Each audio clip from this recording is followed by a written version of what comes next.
Hi guys, so it seems like I have a lot to speak about today.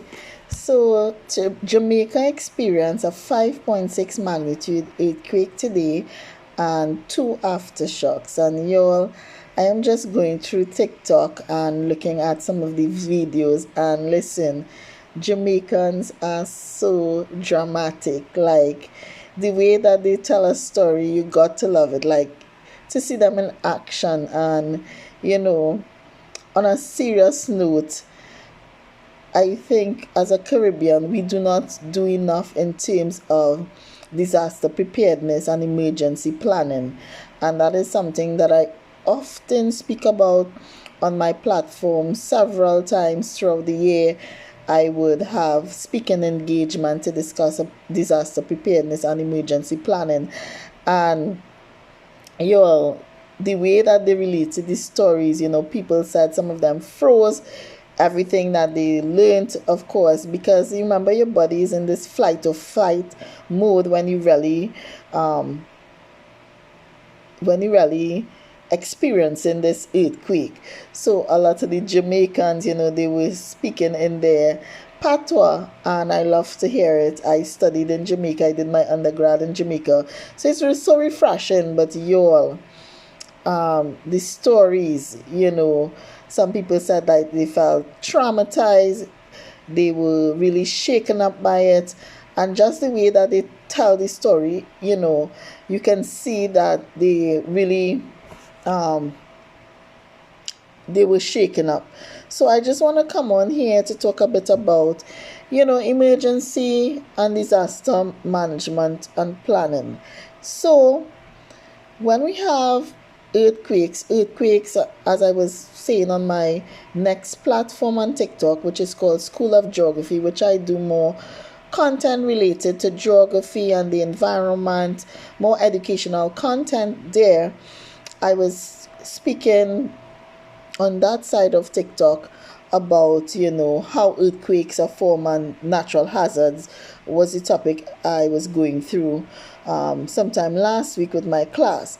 So a natural hazard is just a threat, right? And we only have disasters when it's beyond our ability to cope without it is beyond our resources to cope.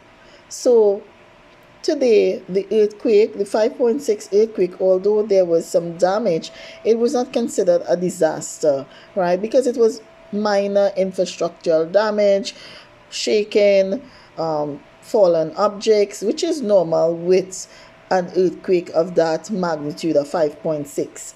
So the the damage that was caused was very minor, so we do not consider it a disaster. But of course, in the moment that is happening, people ability to comprehend, they lose judgment, you sort of go blank.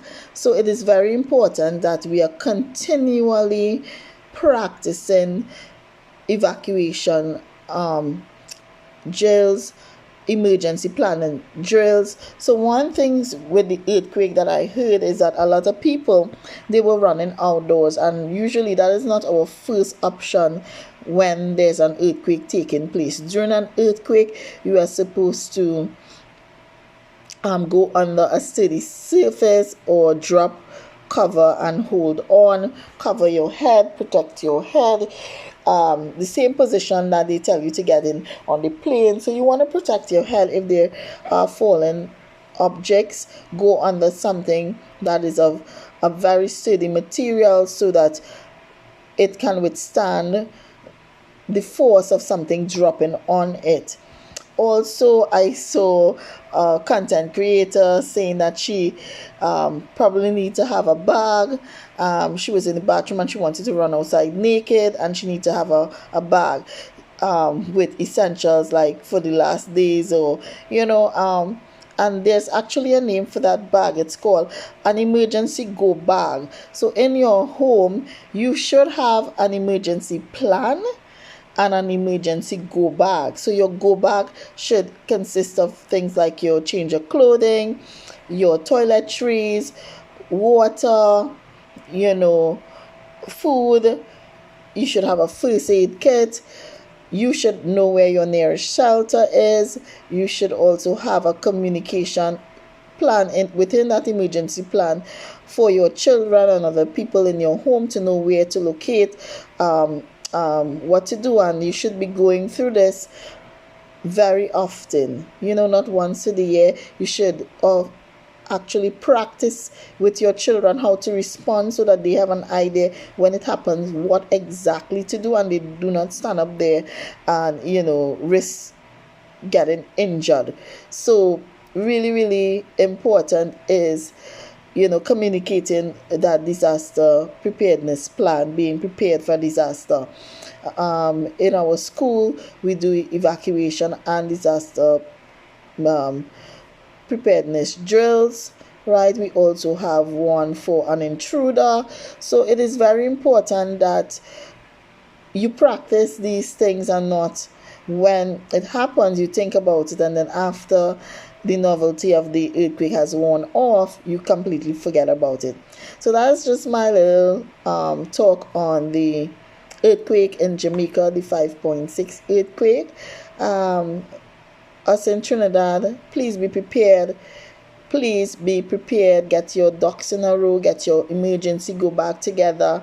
And I often show what I have in terms of my go bag. So we also do emergency planning and go bag assembly with companies. So if you have a company, private company, you all are interested, you all can always contact me, and we can come by and do that training with your offices. So yeah, have a good night. Bye.